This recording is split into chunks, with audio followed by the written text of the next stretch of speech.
ओम श्री परमात्मने नमः। अवधूत गीता भगवान श्री दत्तात्रेय कृत अवधूत गीता एक प्राचीन स्वतंत्र ग्रंथ के रूप में प्राप्त है। 8 अध्यायों में विभक्त इस गीता में अवधूत श्री दत्तात्रेय जी ने मुमुक्षुजनों के कल्याणार्थ वेदांत मार्ग द्वारा गूढ़ ब्रह्म ज्ञान प्राप्ति का सुंदर विवेचन किया है।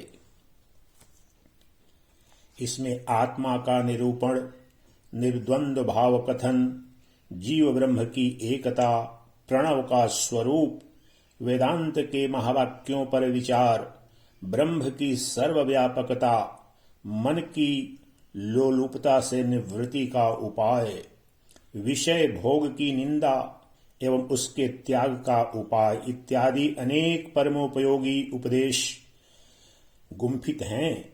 विरक्त मुमुक्षु जनों एवं प्रबुद्ध विचारकों के मध्य यह अवधूत गीता प्राचीन काल से लोकप्रिय बनी हुई है। इसी को इस वीडियो के माध्यम से हिंदी में प्रस्तुत किया जा रहा है। पहला अध्याय आत्म तत्व एवं ब्रह्म तत्व का निरूपण, उनका ऐक्य तथा अनुभूति। अवधूत दत्तात्रेय जी बोले। भगवान अवधूत दत्तात्रेय जी बोले, ईश्वर की कृपा से ही श्रेष्ठ पुरुषों को जन्म मरण रूपी महान भय से रक्षा करने वाली अद्वैत वासना उत्पन्न होती है।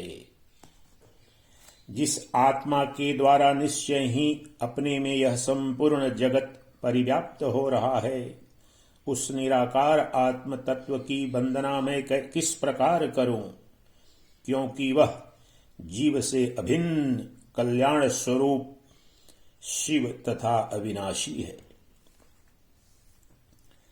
5 भूतों पृथ्वी, जल, अग्नि, वायु एवं आकाश से निर्मित यह जगत मृग तृष्णा के जल के समान मिथ्या है। माया मल से रहित मैं एक हूं, तो फिर किसको नमस्कार करूं।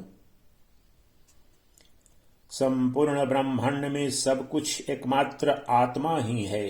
इसमें भेद तथा अभेद दोनों ही नहीं है। यह है अथवा नहीं है, यह मैं कैसे कहूं, मुझे विस्मय प्रतीत हो रहा है। वेदांत सार तथा ज्ञान विज्ञान इतना ही है कि मैं स्वभाव से वेदांत का सार तथा ज्ञान विज्ञान इतना ही है कि मैं स्वभाव से ही सर्वव्यापी निराकार आत्मा अर्थात ब्रह्म तत्व हूं।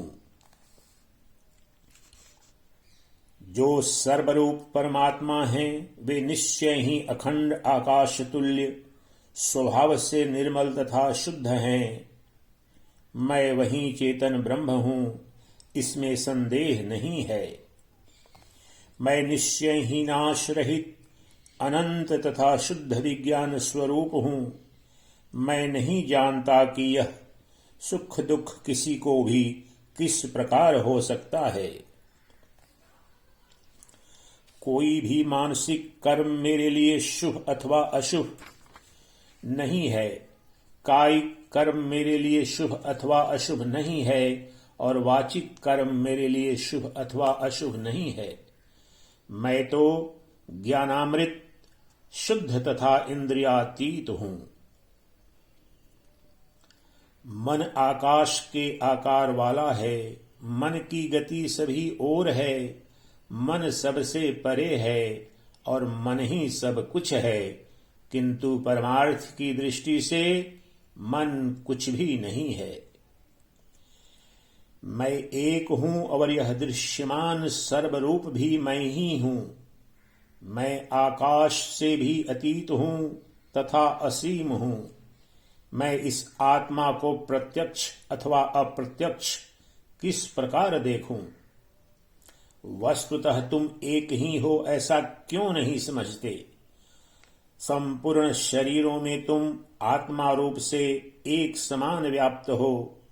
तुम शाश्वत तथा अव्यय हो। हे प्रभो, तुम सर्वदा प्रकाशमान हो और भेद रहित हो। निरंतर प्रकाशमान होने के कारण तुम उदयास्त रूप दिन तथा रात को किस प्रकार मान सकते हो?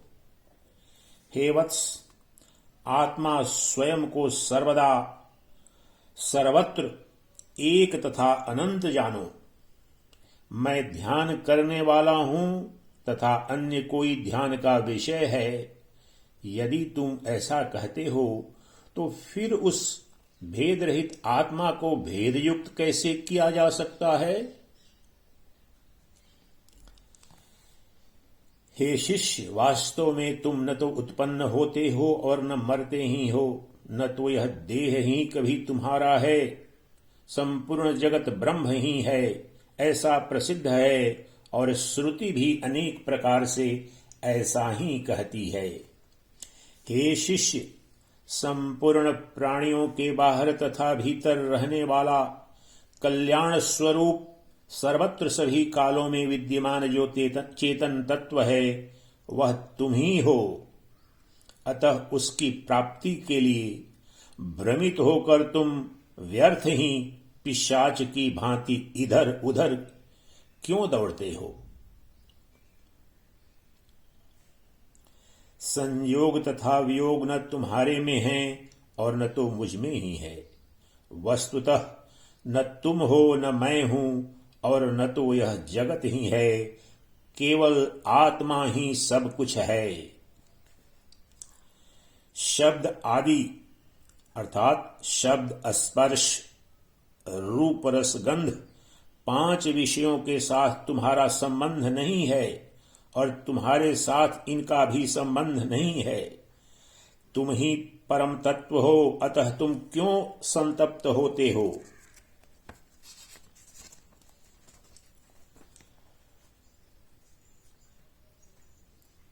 जन्म, मृत्यु, बंधन, मोक्ष और शुभ अशुभ ये तुम्हारे नहीं हैं, ये चित्त के धर्म हैं। हे वत्स, तुम क्यों रोते हो?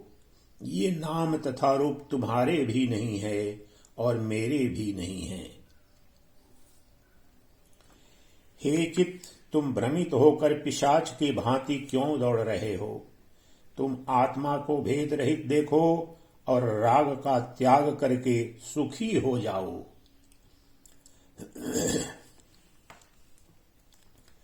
तुम वास्तव में विकारहीन, निश्चल तथा मोक्ष स्वरूप परम तत्व हो।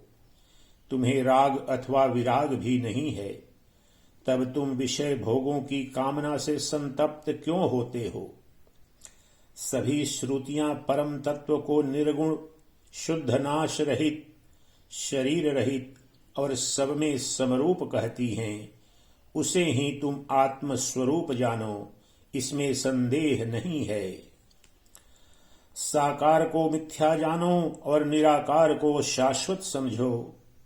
इस तत्वोपदेश को धारण करने से इस संसार में पुनर्जन्म नहीं होता है। विद्वजन एक ही आत्म तत्व को समरूप कहते हैं। राग का त्याग कर देने से पुनः चित्त में द्वैत अद्वैत का प्रपंच नहीं रहता है। अनात्म स्वरूप को समाधि कैसे हो सकती है और आत्म स्वरूप को भी समाधि का क्या प्रयोजन है? आत्मा है अथवा आत्मा नहीं है, इन दोनों ही स्थितियों में समाधि संभव नहीं है। यदि सभी मोक्ष स्वरूप और एक हैं तो समाधि की क्या आवश्यकता है? हे शिष्य, तुम विशुद्ध समरस, देह रहित, जन्म रहित तथा अव्यय आत्म तत्व हो। इस लोक में मैं आत्मा को जानता हूं अथवा नहीं जानता हूं, ऐसा तुम क्यों मानते हो? तत्वमसि आदि वचनों के द्वारा अपनी आत्मा का ही प्रतिपादन किया गया है और श्रुति भी जो नेति नेति का उद्घोष करती है उसका तात्पर्य यही है कि यह 5 भौतिक जगत मिथ्या है।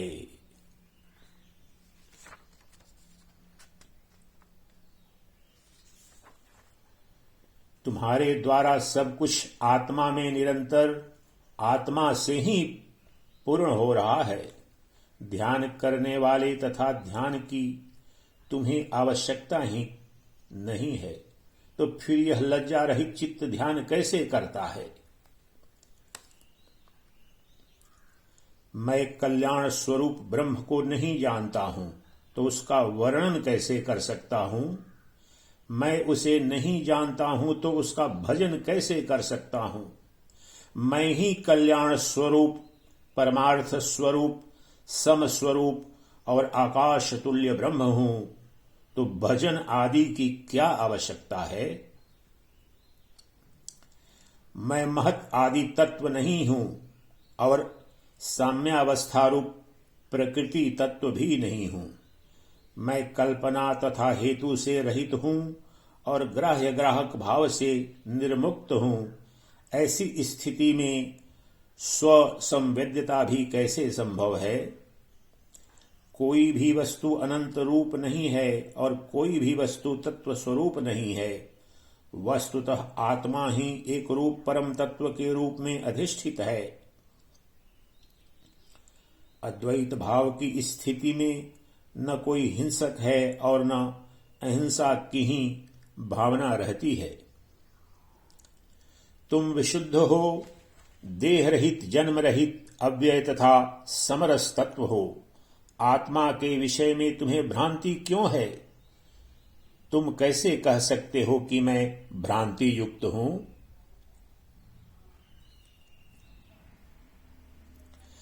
घट के नष्ट हो जाने पर घटाकाश अर्थात घट के भीतर का आकाश महाकाश में पूरी तरह विलीन हो जाता है और भेद रहित हो जाता है। परम तत्व में शुद्ध मन के द्वारा किसी भेद की प्रतीति नहीं होती है। उस चेतन ब्रह्म में उपाधि रूप घट नहीं है, घटाकाश भी नहीं है। अंतःकरण रूपी उपाधि के अभाव से जीव भी नहीं है और जीव का विग्रह भी नहीं है।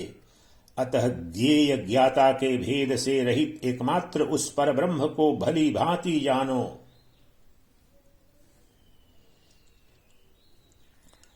आत्मा को सर्वत्र सभी कालों में विद्यमान सर्वरूप सतत तथा शाश्वत जानो। सभी शून्य तथा अशून्य पदार्थों को निसंदेह आत्म स्वरूप समझो। वस्तुतः न वेद हैं, न लोक हैं, न देवता हैं, न यज्ञ हैं, न वर्ण तथा आश्रम है, न कुल है, न जाति है, न धूम मार्ग है और न दीप्ति मार्ग है। एकमात्र ब्रह्म ही परमार्थ तत्व है। यदि तुम व्याप्य तथा व्यापक भाव से रहित एक रूप से अपने को जानने में सफल हो, तो तुम आत्मा को प्रत्यक्ष और परोक्ष कैसे मानते हो? कुछ लोग अद्वैत की इच्छा करते हैं और कुछ अन्य लोग द्वैत की इच्छा करते हैं। वे सभी लोग द्वैताद्वैत से रहित सम तत्व को नहीं जानते हैं। परब्रह्म श्वेत आदि वर्णों से रहित है, शब्द आदि गुणों से रहित है और मन तथा वाणी से परे है। तब लोग उस पर ब्रह्म का वर्णन कैसे करते हैं? जब कोई इस संपूर्ण जगत प्रपंच को मिथ्या तथा शरीर आदि को आकाश तुल्य अर्थात माया मात्र जान लेता है, तभी वह ब्रह्म को सम्यक रूप से जानता है। उसे द्वैत भावना नहीं रहती है। ऐसी अवस्था में पर ब्रह्म के साथ अनादि आत्मा मुझे भेद रहित प्रतीत होता है। वह गगनाकार, व्यापक और एक रूप है। इसमें ध्याता और ध्यान का व्यवहार कैसे हो सकता है? मैं जो कुछ करता हूं, जो कुछ खाता हूं, जो कुछ हवन करता हूं और जो कुछ देता हूं, यह सब कुछ भी नहीं है, क्योंकि मैं शुद्ध जन्म रहित तथा अव्यय हूं। तुम संपूर्ण जगत को आकार रहित जानो, समस्त जगत को विकार रहित जानो, समग्र जगत को ब्रह्म का विग्रह जानो और संपूर्ण जगत को एकमात्र कल्याण स्वरूप शिव जानो।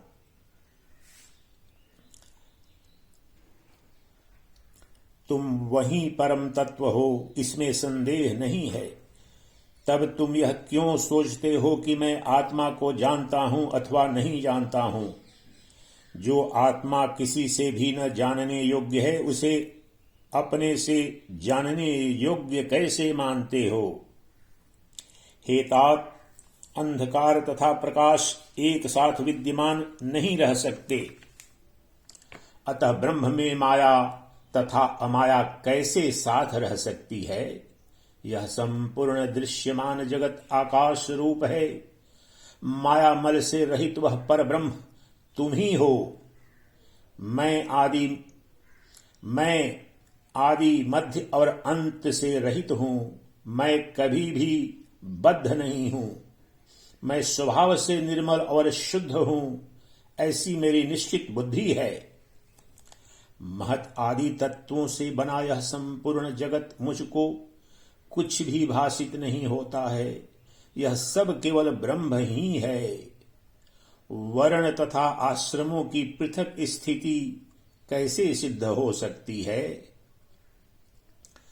मैं अपने को हर प्रकार से एक शाश्वत निरालंब तथा पूर्ण जानता हूं। आकाश आदि 5 भूत शून्य अवास्तविक है। मैं अपने को हर प्रकार से एक शाश्वत निरालंब तथा पूर्ण जानता हूं। आकाश आदि 5 भूत शून्य हैं, अर्थात अवास्तविक हैं। आत्मा न पुरुष है, न स्त्री है, और न तो नपुंसक ही है। यह ज्ञान तथा कल्पना भी नहीं है। तुम आत्मा को आनंद युक्त अथवा आनंद रहित भी कैसे मानते हो?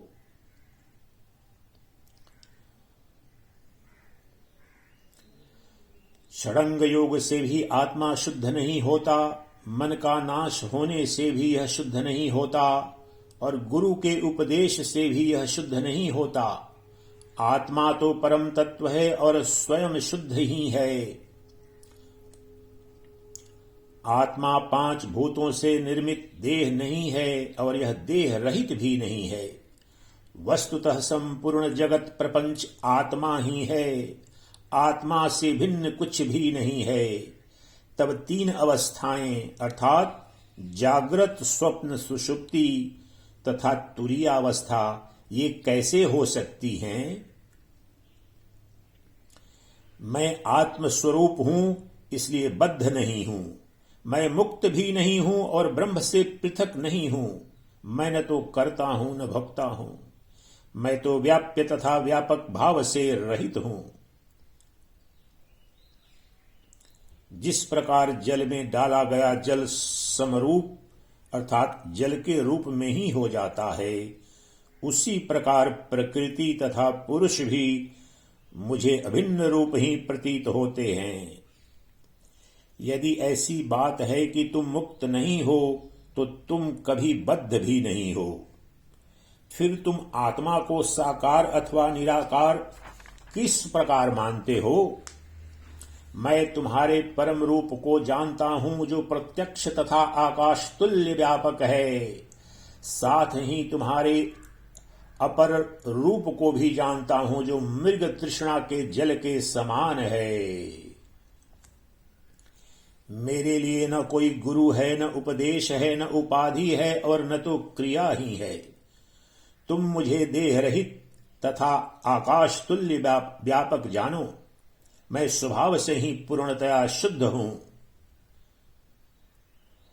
तुम विशुद्ध देह रहित हो। यह चित्त तुम्हारा नहीं है। तुम परम तत्व हो, अतः मैं आत्मा हूं, परम तत्व हूं, ऐसा कहने में तुम्हें लज्जा नहीं आती? हे चित्त, तुम रुदन क्यों करते हो? तुम आत्मा ही हो। तुम स्वयं आत्म स्वरूप हो जाओ। हे वत्स, तुम कला रहित अद्वैत रूपी परम अमृत का पान करो। आत्मा न ज्ञान रूप है, न अज्ञान रूप, और न तो ज्ञान अज्ञान उभय रूप ही है। जिसे इस प्रकार का सर्वदा ज्ञान है, उसका यह ज्ञान मिटता नहीं। मैं ज्ञान नहीं हूं, तर्क नहीं हूं, समाधि योग रूप नहीं हूं, देश काल नहीं हूं और गुरु का उपदेश रूप भी नहीं हूं। मैं स्वभाव से ही ज्ञान स्वरूप आकाश तुल्य सहज तथा शाश्वत परम तत्व हूं। मैं न तो कभी उत्पन्न हुआ हूं और न तो कभी मृत ही हुआ हूं। मुझे शुभ अशुभ कोई भी कर्म व्याप्त नहीं करता। मैं विशुद्ध तथा निर्गुण ब्रह्म हूं, तो फिर मेरा बंधन तथा मोक्ष कैसा? यदि सर्वगतो जब आत्मा सर्वव्यापी प्रकाशमान निश्चल पूर्ण तथा निरंतर है, इसलिए मुझे अंतर की प्रतीति नहीं होती।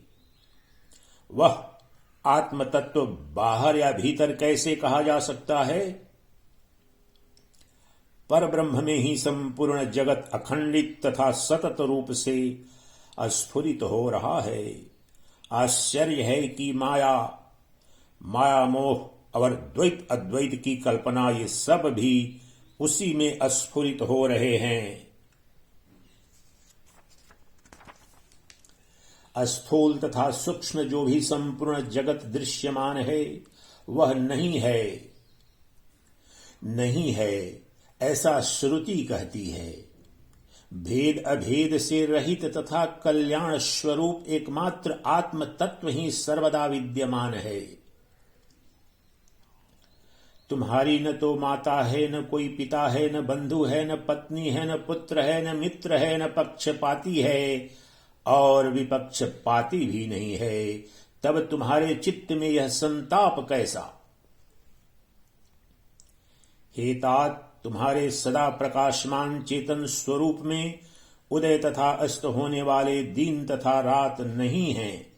विद्वान लोग देह रहित आत्म तत्व के शरीरत्व की कल्पना क्यों करते हैं? आत्मा न तो विभक्त है और न अभिभक्त। यह सुख दुख से भी युक्त नहीं है। यह न तो पूर्ण है और न अपूर्ण। इस द्वंद्व रहित शाश्वत आत्मा को जानो। मैं न तो कर्मों का कर्ता हूं और न उनके फलों का भोग करने वाला हूं। कर्म न तो मेरे पूर्व जन्म का है और न इसी जन्म का है। मेरा देह नहीं है और मैं देह से रहित भी नहीं हूं। मैं ममता रहित अथवा ममता युक्त भी कैसे हो सकता हूं?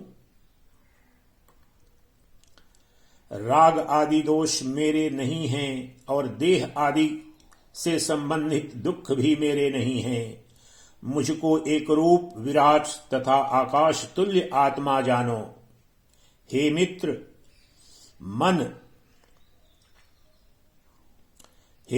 मन, अधिक कहने से क्या प्रयोजन? तुम्हें इस सब पर मनन करना चाहिए।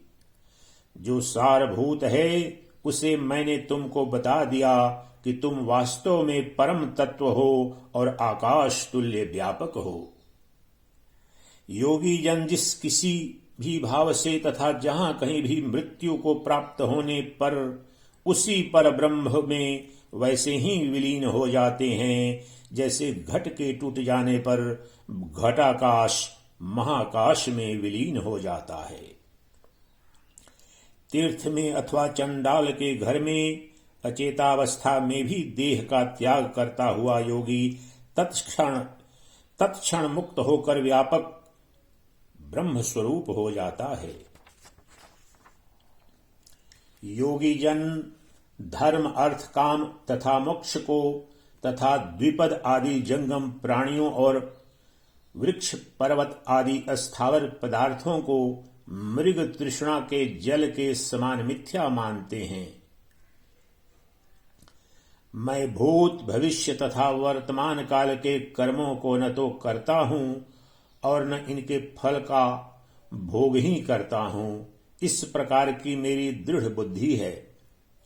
समता रूपी रस के द्वारा पवित्र हुआ अवधूत एकांत स्थान में सुखपूर्वक अकेला रहता है। अभिमान का त्याग करके वह अनावृत विचरण करता है और केवल अपने में ही सबका अनुभव करता है।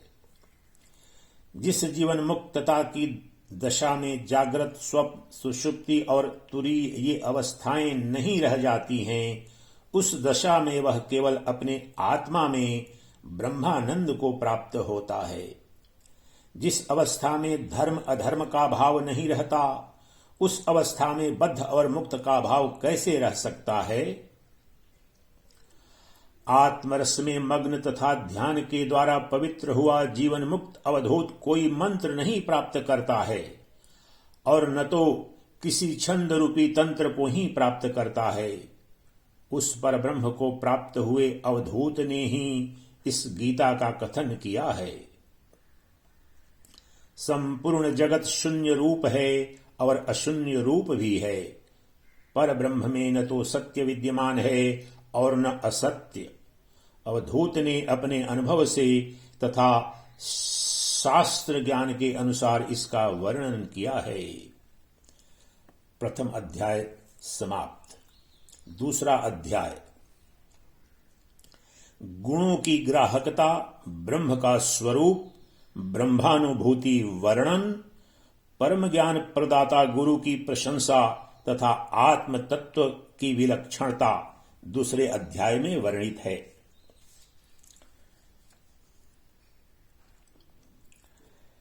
भगवान अवधूत श्री दत्तात्रेय जी बोले, बालक, विषय भोगों में लीन मूर्ख, सेवक जन अथवा गृहस्थ इस प्रकार के गुरुओं से कुछ भी लाभ नहीं होता है, ऐसा नहीं सोचना चाहिए।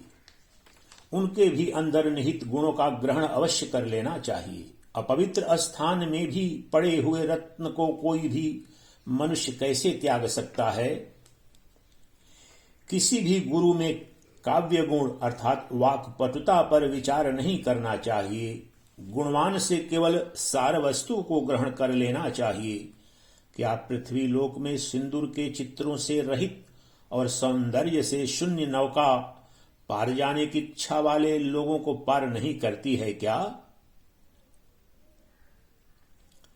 बिना प्रयत्न के ही जिस ब्रह्म के द्वारा चल अचल रूप संपूर्ण जगत व्याप्त है, वह स्वभाव से ही शांत चैतन्य तथा आकाश तुल्य व्यापक है। जो व्यापक चेतन बिना प्रयास के अकेला ही चराचर जगत को संचालित करता है, वह अद्वैत ब्रह्म मुझसे भिन्न कैसे हो सकता है? चूंकि मैं ही परम तत्व हूं, अतः सार तथा असार से भी परे, कल्याण स्वरूप, जन्म मरण से मुक्त, विकल्प रहित तथा शांत हूं। वह सच्चिदानंद घन स्वरूप मैं सभी अवयवों से रहित हूं तथा देवताओं के द्वारा पूजित हूं। सम्यक रूप से पूर्ण होने के कारण मैं देवता आदि के विभाग को ग्रहण नहीं करता हूं, अर्थात अपने से भिन्न नहीं समझता। क्या मैं प्रमादवश अंतःकरण की वृत्तियों वाला बनता हूं? नहीं।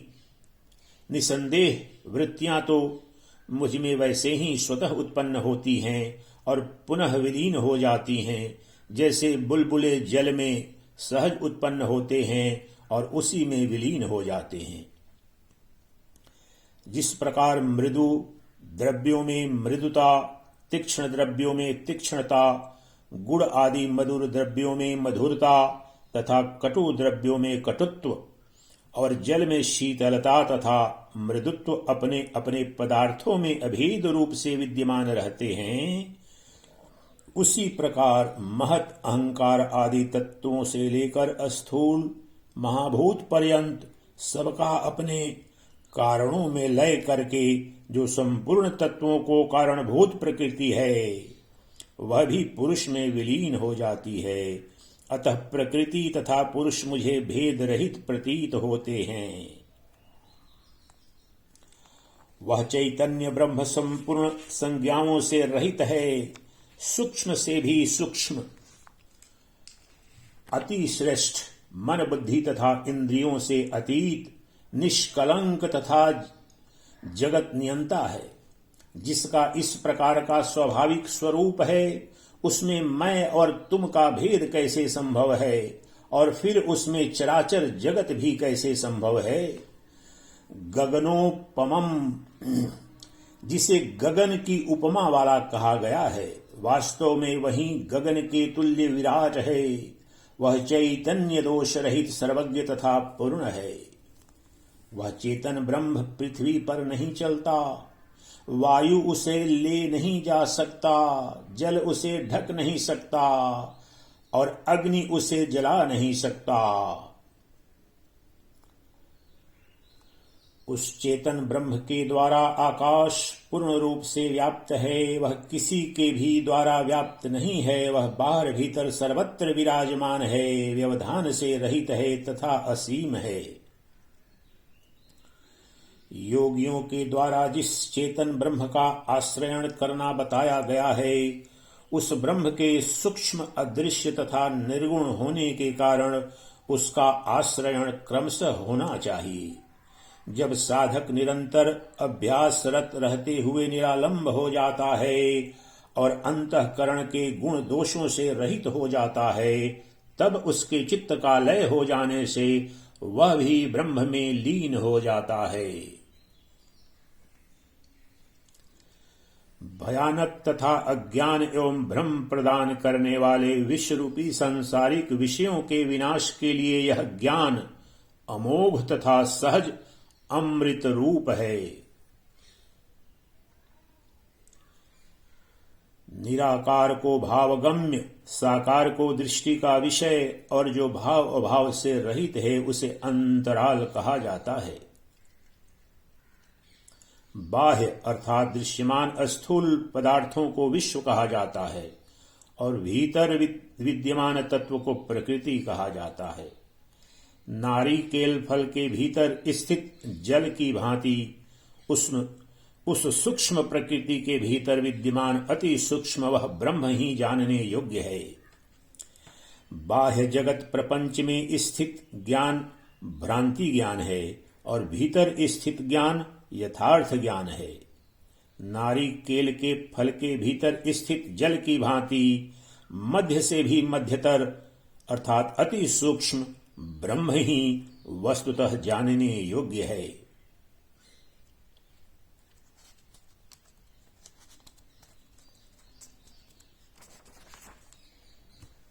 जैसे पूर्णिमा का अति निर्मल एक ही चंद्रमा दिखाई देता है, उसी प्रकार आत्मा भी अति निर्मल तथा एक ही है।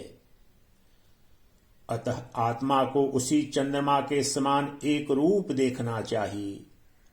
दो चंद्रमा का दिखाई देना जैसे नेत्र दोष है, वैसे ही द्वैत भाव रखना भ्रम ज्ञान है। इस पूर्वोक्त प्रकार से ही सर्वगत चेतन के प्रति किसी भी तरह भेद की कल्पना नहीं हो सकती है। इस ज्ञान के प्रदाता धैर्यवान गुरु की करोड़ों नामों से प्रशंसा की जाती है। मूर्ख अथवा विद्वान जो कोई भी यदि गुरु की प्रज्ञा की कृपा से परम तत्व का बोध प्राप्त कर लेता है, तो वह राग द्वेष से रहित सभी प्राणियों के कल्याण में रत रहने वाला, स्थिर ज्ञान वाला और भव सागर से विरक्त हो जाता है तथा प्रशांत होकर परम पद को प्राप्त करता है। जैसे घट का नाश होने पर घटाकाश अर्थात घट के भीतर का आकाश महाकाश में विलीन हो जाता है, उसी प्रकार देह का नाश हो जाने पर जीवन मुक्त योगी परमात्मा के स्वरूप में विलीन हो जाता है। कर्मयुक्त मनुष्यों की जैसी बुद्धि मरण काल के समय होती है, उनकी वैसी ही गति कही गई है, किंतु योगियों की जैसी मति अंत काल में होती है, उनकी वैसी गति नहीं कही गई है। क्योंकि कर्मयुक्त मनुष्यों की तो जो गति शास्त्रों में उल्लिखित है उसका कथन तो वाणी से किया जा सकता है, किंतु योगियों की जो स्थिति तुमने प्राप्त कर ली है वह वाणी से नहीं कही जा सकती है। इस प्रकार उन योगियों के विकल्प रहित इस मार्ग को जानकर साधक की स्वतः सिद्धि हो जाती है। यह मार्ग कर्मियों के मार्ग की भांति विकल्प युक्त नहीं है। तीर्थ में अथवा चंडाल के घर में अथवा जहां कहीं भी मरने पर जीवन मुक्त योगी पुनः गर्भ में नहीं जाता है, वह पर ब्रह्म में लीन हो जाता है। जो साधक आत्मा के स्वाभाविक अनादि तथा अचिंत्य स्वरूप को एक बार भी देख लेता है, तब यदि वह यथेष्ट कर्म करता है तो भी दोषों से लिप्त नहीं होता। संयमी या तपस्वी होकर यदि वह कुछ भी कर्म नहीं करता तो भी दोषों का अभाव हो जाने से वह किसी से भी बद्ध नहीं होता। जीवन मुक्त योगी विकार रहित, अप्रतिम, निराकार, निरालंब, देह रहित, इच्छा रहित, द्वंद्व रहित, मोह रहित तथा सर्वशक्तिमान उस परमेश्वर शाश्वत आत्मा को प्राप्त होता है। जहां वेद, मंत्र, दीक्षा, मुंडन क्रिया, गुरु शिष्य व्यवहार, यंत्र आदि संपदाएं और मुद्रा आदि का भी आभास नहीं रह जाता, उस परमेश्वर शाश्वत आत्मा को साधक प्राप्त होता है। जो न शंभु से, न शक्ति से और न मनु से उत्पन्न हुआ है, जो न पिंड है, न रूप युक्त है और न पैर आदि इंद्रियों से युक्त है, और जो आरंभ तथा निष्पत्ति से युक्त घट आदि पदार्थ भी नहीं है, उस परमेश्वर शाश्वत आत्मा को साधक प्राप्त होता है। जिसके स्वरूप से चराचर संपूर्ण जगत जल के विकार से फेन तथा बुदबुदों की भांति उत्पन्न होता है, उसी में स्थिर रहता है और अंत में उसी में विलीन हो जाता है, उस परमेश्वर शाश्वत आत्मा को साधक प्राप्त होता है। जिसमें प्राणायाम, दृष्टि, संयम, आसन, ज्ञान अथवा अज्ञान कुछ भी नहीं भासता और जिसमें नाड़ियों की गतिविधि भी नहीं है, उस परमेश्वर शाश्वत आत्मा को साधक प्राप्त होता है। जिसमें अनेकत्व, एकत्व, उभयत्व, अन्यता भाव, अणुत्व, दीर्घत्व, महत्व और शून्यता ये सब नहीं हैं, जो मान, मेय और समत्व से रहित है, उस परमेश्वर शाश्वत आत्मा को साधक प्राप्त होता है।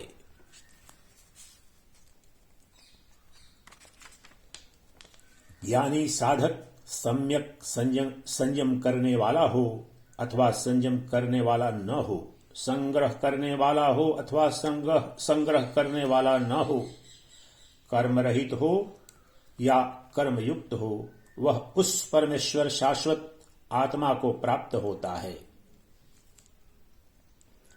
जो मन नहीं है, बुद्धि नहीं है, शरीर नहीं है, इंद्रियां नहीं हैं, तन्मात्राएं नहीं हैं, 5 महाभूत नहीं हैं तथा अहंकार भी नहीं है, और जो आकाश के स्वरूप वाला है, उस परमेश्वर शाश्वत आत्मा को साधक प्राप्त होता है।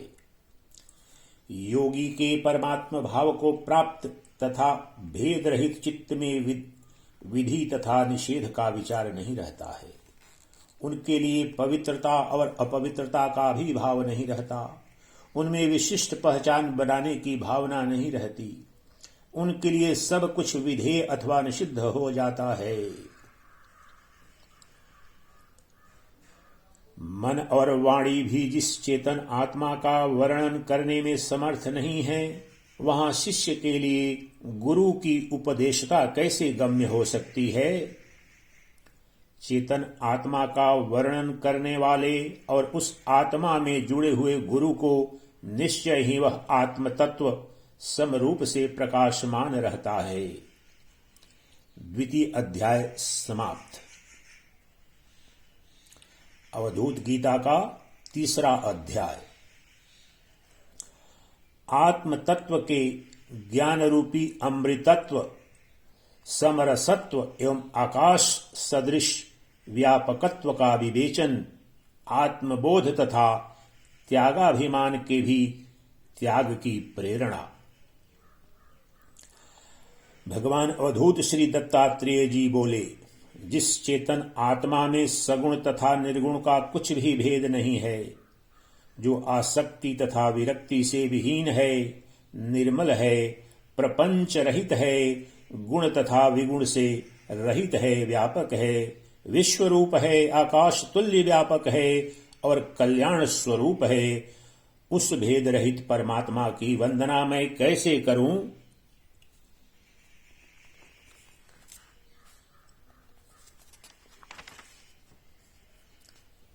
हे सुमित्र, मैं श्वेत आदि वर्णों से रहित तथा सर्वदा कल्याण स्वरूप हूँ।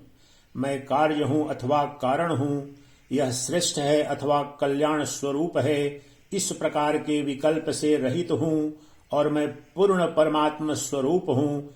तब मैं अपने आत्मा को अपने आत्मा में किस प्रकार नमस्कार करूं?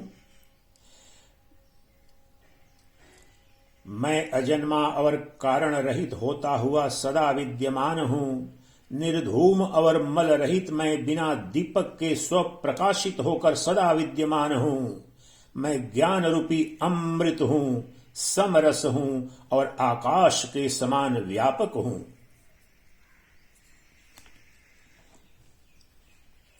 निष्काम होकर मैं स्वयं को सकाम कैसे कहूँ? निसंग होकर संग वाला कैसे कहूँ? और निस्सार होकर सारवान कैसे कहूँ? मैं तो ज्ञान रूपी अमृत हूँ, समरस हूँ और आकाश के समान व्यापक हूँ। मैं संपूर्ण प्रपंच को अद्वैत रूप कैसे कहूँ और संपूर्ण प्रपंच को द्वैत रूप भी कैसे कहूँ? इसी प्रकार इसे नित्य अथवा अनित्य भी कैसे कहूं?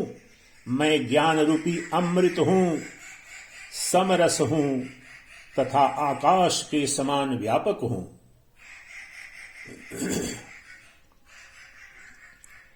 आत्मा न अस्थूल है, न सूक्ष्म है और न तो गमनागमन वाला ही है। यह आदि अंत और मध्य से रहित है। यह पर अथवा अपर भी नहीं है। मैं सत्य कहता हूं कि मैं परमार्थ तत्व स्वरूप हूं। मैं ज्ञान रूपी अमृत हूं, समरस हूं और आकाश के समान व्यापक हूं। तुम समस्त इंद्रियों को आकाश तुल्य शून्य जानो तथा सभी विषयों को आकाश तुल्य शून्य जानो। आत्मा को विशुद्ध जानो, यह बंधन तथा मुक्ति से युक्त नहीं है। मैं ज्ञान रूपी अमृत हूं, समरस हूं और आकाश के समान व्यापक हूं।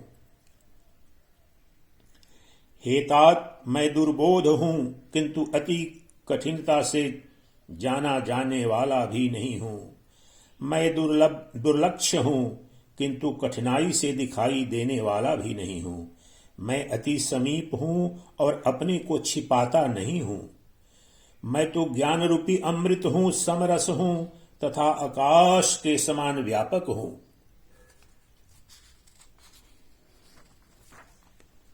मैं कर्म रहित हूं और कर्मों को जलाने हेतु अग्नि रूप हूं। मैं दुख रहित हूं और दुख को जलाने के लिए अग्नि रूप हूं। मैं देह रहित हूं और देहाभिमान को जलाने के लिए अग्नि रूप हूं। मैं ज्ञान रूपी अमृत हूं, समरस हूं और आकाश के समान व्यापक हूं। मैं पाप से रहित हूं, फिर भी पाप को दग्ध करने के लिए अग्नि रूप हूं।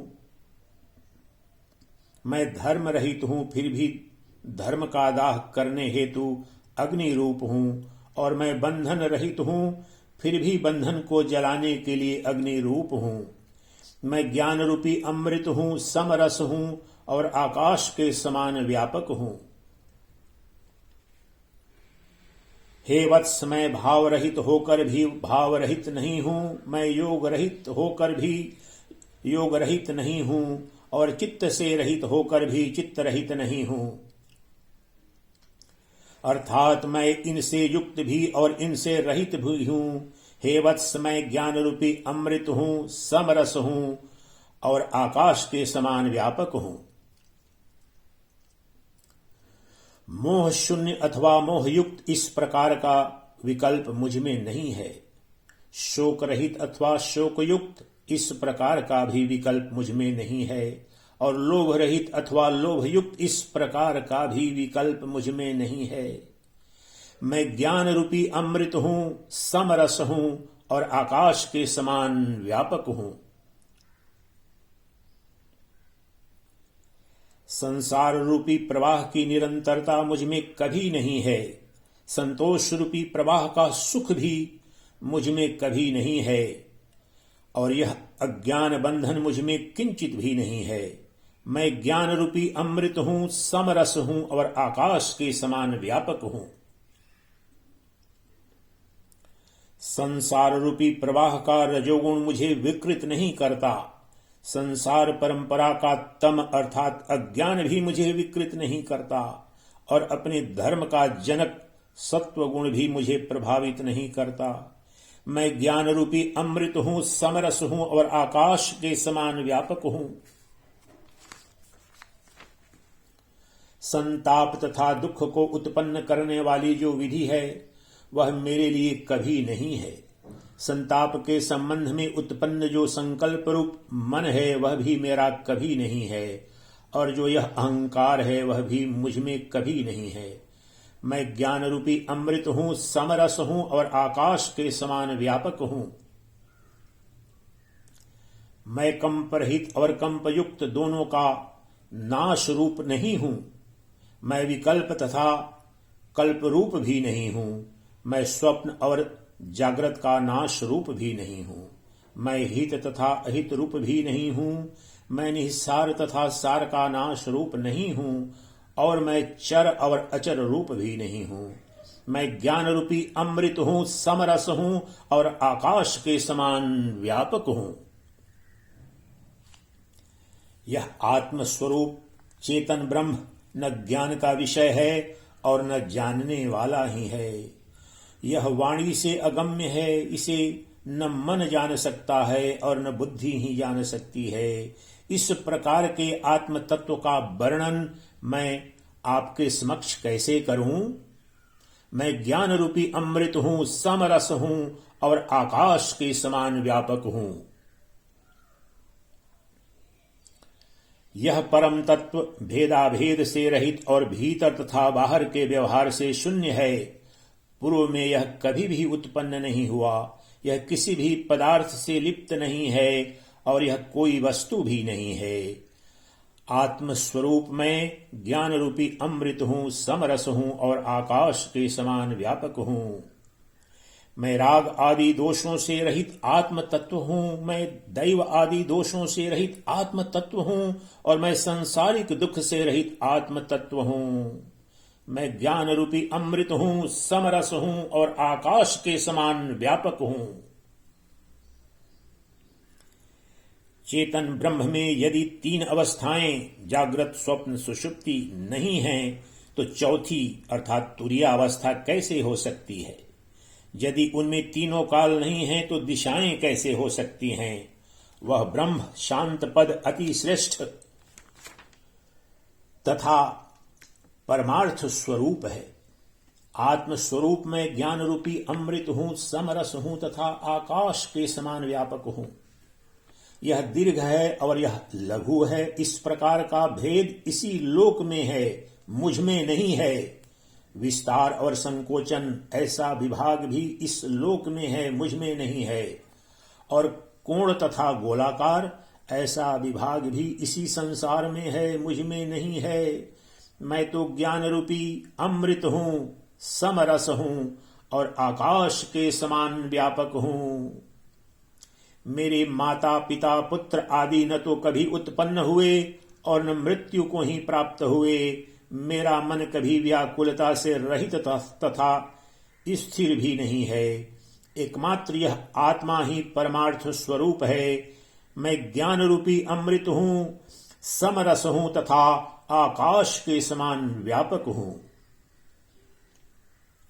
यह चेतन आत्मा शुद्ध है, अति शुद्ध है, विचार रहित और अनंत रूप है। यह निर्लेप होकर भी संबंध युक्त है, विचार से परे और अनंत रूप है। यह नाश से रहित और नाशवान, अचिंत्य तथा अनंत रूप है। आत्मस्वरूप मैं ज्ञान रूपी अमृत हूं, समरस हूं तथा आकाश के समान व्यापक हूं। जब यह आत्म तत्व एक रूप, विशुद्ध तथा परमार्थ स्वरूप है, तब ब्रह्मा आदि देववृंद इसमें कैसे हो सकते हैं और स्वर्ग आदि स्थान भी इसमें कैसे हो सकते हैं?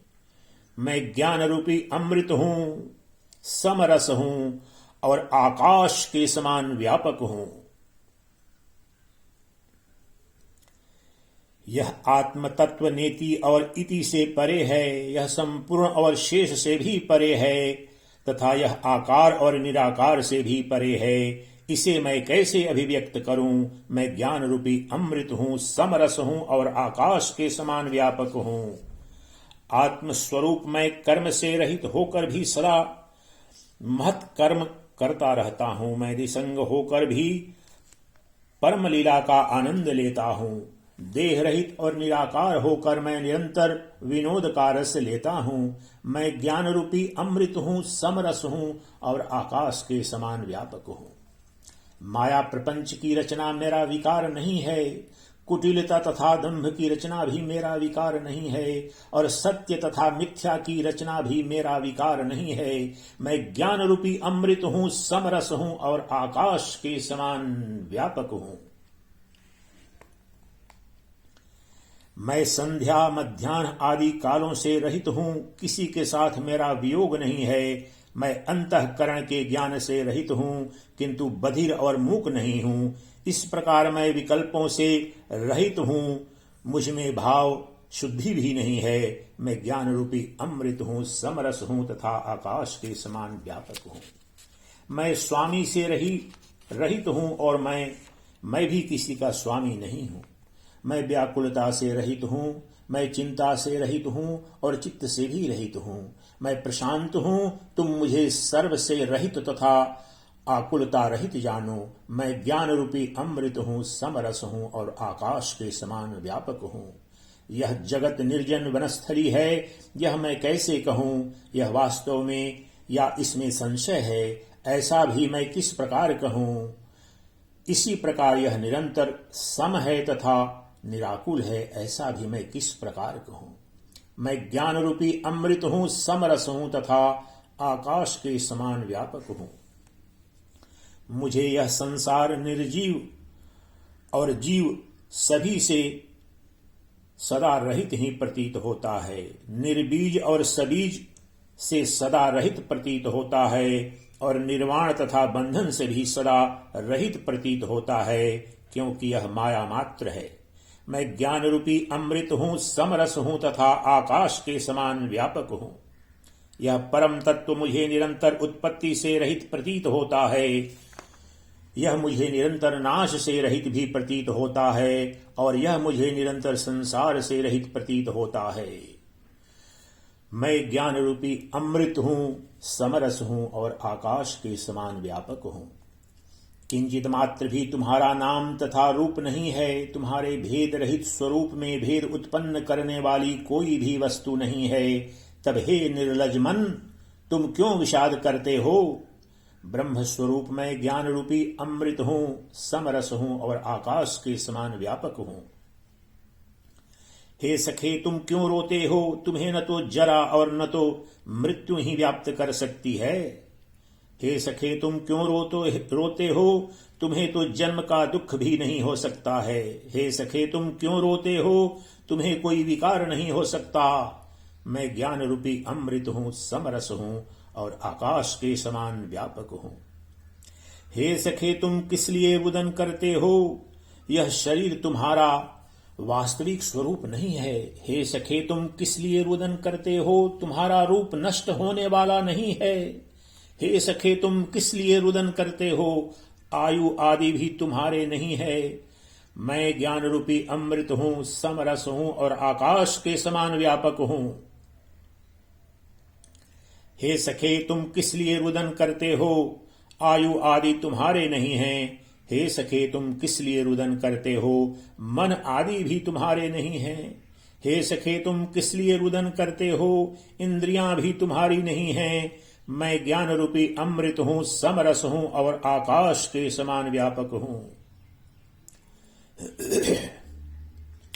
हे सखे, तुम किस लिए रुदन करते हो? तुम्हारे अंतःकरण में कामना नहीं है। हे सखे, तुम किस लिए रुदन करते हो? तुम्हारे अंतःकरण में लोभ नहीं है। हे सखे, तुम किस लिए रुदन करते हो? तुम्हारे अंतःकरण में मोह नहीं है। मैं ज्ञान रूपी अमृत हूं, समरस हूं तथा आकाश के समान व्यापक हूं। हे तात, जब धन आदि तुम्हारे नहीं हैं तब तुम ऐश्वर्य की इच्छा किस लिए करते हो? जब पत्नी भी वस्तुतः तुम्हारी नहीं है तब तुम ऐश्वर्य की इच्छा क्यों करते हो? जब ममत्व भी तुम्हारा नहीं रहा तब तुम ऐश्वर्य की इच्छा क्यों करते हो? मैं ज्ञान रूपी अमृत हूं, समरस हूं और आकाश के समान व्यापक हूं। नाना प्रकार के पशु पक्षी मनुष्य आदि चिन्ह रूप प्रपंच की उत्पत्ति न तुम्हारे है और न मेरे है। यह संपूर्ण रचना निर्लज्ज मन को भ्रांतिवश भिन्न होकर प्रतीत होती है। अभेद और भेद से रहित होना भी तुम्हारा नहीं है और मेरा भी नहीं है। मैं ज्ञान रूपी अमृत हूं, समरस हूं और आकाश के समान व्यापक हूं। तुम्हारा स्वरूप अणुमात्र भी राग से रहित नहीं है और तुम्हारा स्वरूप अणुमात्र भी राग युक्त नहीं है। उसी प्रकार तुम्हारा स्वरूप अणुमात्र भी कामना युक्त नहीं है। मैं ज्ञान रूपी अमृत हूं, समरस हूं तथा आकाश के समान व्यापक हूं। तुम्हारे हृदय में न कोई ध्यान करने वाला है, न कोई समाधि है, न कोई ध्यान है और न कोई बाह्य प्रदेश ही है। इसी प्रकार तुम्हारे हृदय में न कोई ध्येय है, न कोई वस्तु है और न काल ही है। मैं ज्ञान रूपी अमृत हूं, समरस हूं और आकाश के समान व्यापक हूं। जो कुछ भी सारभूत था वह सब मैंने तुमसे कह दिया। वास्तव में न तुम हो, न मैं हूं, न कोई पूज्य है, न कोई गुरु है और न कोई शिष्य है। मैं सहज परम स्वतंत्र तथा परमार्थ स्वरूप हूं। ब्रह्म स्वरूप मैं ज्ञान रूपी अमृत हूं, समरस हूं तथा आकाश के समान हूं। तुम भी वही हो, तत्वमसि, तुम भी वही हो। जब मैं ही एकमात्र परम तत्व आकाश की भांति सर्वव्याप्त हूं, तब मैं कैसे कहूं कि यह परमार्थ तत्व आनंद स्वरूप है अथवा नहीं, और यह ज्ञान अथवा विज्ञान से प्राप्य है अथवा नहीं। हे तात, तुम विज्ञान स्वरूप आत्मा को अग्नि तथा वायु से रहित और एक समझो। उसी प्रकार इस विज्ञान स्वरूप आत्मा को पृथ्वी तथा जल से रहित समझो। इस विज्ञान स्वरूप आत्मा को सतत गति से विहीन समझो और इस विज्ञान स्वरूप आत्मा को आकाश की भांति विशाल तथा एक जानो। मैं न शून्य रूप हूं तथा न अशून्य रूप हूं, न शुद्ध रूप हूं और न अशुद्ध रूप हूं। मैं रूप तथा विरूप भी कुछ भी नहीं हूं। मैं स्वरूप मात्र हूं और परमार्थ तत्व हूं। हे तात, तुम संसार का त्याग कर दो, पुनः उस त्याग का भी सर्वथा त्याग कर दो। त्याग तथा अत्याग को विश्व रूप जानकर उन्हें छोड़ दो। तुम शुद्ध स्वभाव अमृत रूप सहज तथा नित्य हो। तृतीय अध्याय समाप्त। अवधूत गीता का चौथा अध्याय। आत्मज्ञानी की सर्वत्र समदृष्टि तथा आत्म तत्व की अकथनीयता की विवेचना। अवधूत श्री दत्तात्रेय जी बोले, चेतन ब्रह्म सर्वव्यापी है, अतः उस ब्रह्म के न तो आवाहन की और न उसके विसर्जन की ही कोई आवश्यकता है। पुष्प तथा पत्र आदि भी किस लिए अर्पण होते हैं, उसके ध्यान तथा मंत्र भी किस प्रकार होते हैं, अर्थात उसकी कोई आवश्यकता नहीं। सभी में समदृष्टि रखना ही कल्याण स्वरूप चेतन ब्रह्म का पूजन है। सभी में समदृष्टि रखना ही कल्याण स्वरूप चेतन ब्रह्म का पूजन है। समासमं चैव शिवार्चनं च। अद्भुत क्रांतिकारी सूत्र है। सभी में समदृष्टि रखना ही कल्याण स्वरूप चेतन ब्रह्म का पूजन है। मैं केवल आसक्ति अनासक्ति, शुद्ध अशुद्ध और योग वियोग से ही रहित नहीं हूं। मैं तो आकाश की भांति सर्वव्यापक और सर्वथा मुक्त हूं। यह संपूर्ण जगत प्रपंच सत्य रूप में उत्पन्न होता है अथवा यह मिथ्या उत्पन्न होता है, इस प्रकार का विकल्प मुझे कभी उत्पन्न नहीं हुआ। क्योंकि मैं स्वभाव से मुक्त रूप हूं और विकार रहित हूं। मैं न तो माया मल से युक्त हूं और न माया मल से रहित ही हूं। मैं न व्यवधान हूं और न व्यवधान रहित हूं। मुझे व्यवधान तथा भेद का भान नहीं होता है। मैं स्वभाव से मुक्त हूं और विकार रहित हूं। अज्ञान का बोध मुझे कभी नहीं हुआ। मैं बोध स्वरूप हूं, ऐसा ज्ञान भी मुझे कभी नहीं हुआ। मैं अपने को ज्ञान से रहित अथवा बोध वाला किस प्रकार कहूं, क्योंकि मैं स्वभाव से मुक्त स्वरूप हूं तथा विकार रहित हूं। मैं धर्म युक्त नहीं हूं, पाप युक्त नहीं हूं, बंधन युक्त नहीं हूं और मोक्ष युक्त भी नहीं हूं। मुझे युक्त तथा अयुक्त का भान नहीं होता है, क्योंकि मैं स्वभाव से मुक्त रूप हूं तथा विकार रहित हूं। मुझ में न पर न अपर और न तो मध्यस्थ भाव ही है।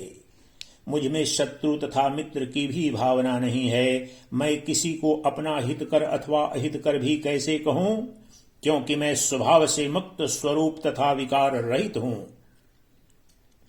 मैं उपासक नहीं हूं और उपास्य रूप भी नहीं हूं। मुझ में न तो उपदेश है और न क्रिया है। मैं अपने को शुद्ध ज्ञान स्वरूप भी किस प्रकार कह सकता हूं, क्योंकि मैं स्वभाव से मुक्त स्वरूप हूं तथा विकार रहित हूं। इस चेतन आत्मा में किंचिन मात्र भी व्याप्य व्यापक भाव नहीं है। इसमें आश्रय भाव अथवा अनाश्रय भाव भी नहीं है। मैं इसे शून्य रहित अथवा शून्य भी कैसे कहूं। मैं स्वभाव से मुक्त स्वरूप हूं तथा विकार रहित हूं। मेरा ग्राहक अर्थात ग्रहण करने वाला अथवा ग्राह्य ग्रहण किए जाने योग्य भी कोई नहीं है। मेरा न कोई कारण और न तो कोई कार्य है। उस आत्म तत्व को मैं अचिंत्य अथवा चिंत्य भी कैसे कहूं। ब्रह्म स्वरूप में स्वभाव से मुक्त स्वरूप हूं तथा विकार रहित हूं। मैं न तो भेद करता हूं न मेरा भेद होता है। मैं न तो जानने वाला हूं न जाना ही जाता हूं। हे मित्र, आने जाने वाले पदार्थों के विषय में मैं कैसे कहूं। मैं स्वभाव से मुक्त स्वरूप और विकार रहित हूं। मैं न शरीर युक्त हूं और न शरीर से रहित ही हूं। बुद्धि मन तथा इंद्रियां भी मेरे नहीं हैं। किसी में भी मेरा राग अथवा विराग है, यह मैं किस प्रकार कहूं, क्योंकि मैं स्वभाव से मुक्त स्वरूप तथा विकार रहित हूं। जीव तथा ब्रह्म का भेद किंचित मात्र भी नहीं है। वह ब्रह्म किंचित मात्र भी छिपा हुआ नहीं है। हे मित्र, मैं उसे सम अथवा विषम भी कैसे कह सकता हूं। मैं स्वभाव से मुक्त स्वरूप तथा विकार से रहित हूं। मैं जितेंद्रिय हूं अथवा अजितेंद्रिय हूं, यह कैसे कहूं, क्योंकि मेरा कोई संयम अथवा नियम नहीं है। हे मित्र, मैं जय तथा पराजय का किस प्रकार कथन करूं। मैं स्वभाव से मुक्त स्वरूप हूं तथा विकार रहित हूं। मैं कभी भी मूर्ति रहित अथवा मूर्तिमान नहीं हूं। मेरा कभी भी आदि अंत अथवा मध्य नहीं है। हे मित्र, मैं बलवान तथा निर्बल का भी कथन किस प्रकार करूं। मैं स्वभाव से मुक्त स्वरूप हूं और विकार रहित हूं।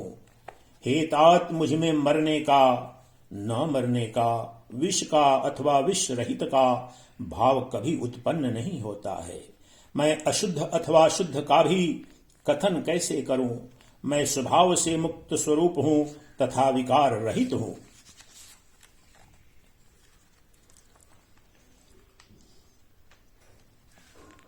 मुझ में न स्वप्न है, न जागृत है, न योग मुद्रा है, न रात है अथवा न दिन ही है। इसी प्रकार मैं तुरीय अथवा अतुरीय अवस्था को भी किस प्रकार कहूं। मैं स्वभाव से मुक्त स्वरूप हूं तथा विकार रहित हूं।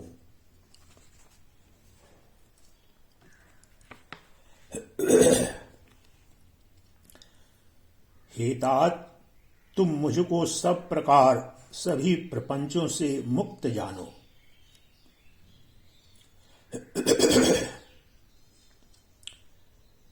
माया तथा विमाया भी मुझ में कभी उत्पन्न नहीं हुए। मैं संध्या आदि कर्म का भी कथन किस प्रकार करूं। मैं स्वभाव से मुक्त स्वरूप हूं तथा विकार रहित हूं। स्वरूप निर्वाणम अनामयोहम्। मैं स्वभाव से मुक्त स्वरूप हूं अथवा विकार तथा विकार रहित हूं।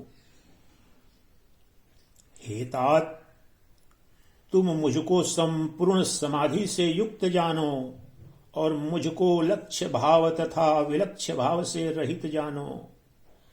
मैं योग तथा वियोग को भी किस प्रकार कहूं। मैं स्वभाव से मुक्त स्वरूप हूं तथा विकार रहित हूं। मूर्खोऽपि नाहं न च पंडितोऽहम्। मूर्खोऽपि नाहं न च पंडितोऽहम्। मौनं विमौनं न च मे कदाचित्। अति सुंदर श्लोक है। मूर्खोऽपि नाहं न च पंडितोऽहम्। मौनं विमौनं न च मे कदाचित्। तर्कं वितर्कच्च कथं वदामि। स्वरूपनिर्वाणमनामयोऽहम्। मैं न तो मूर्ख हूं और न पंडित हूं। मौन तथा वाचाल का भाव भी मुझ में कभी नहीं हुआ। मैं तर्क और वितर्क का कथन किस प्रकार करूं। मैं स्वभाव से मुक्त स्वरूप तथा विकार रहित हूं।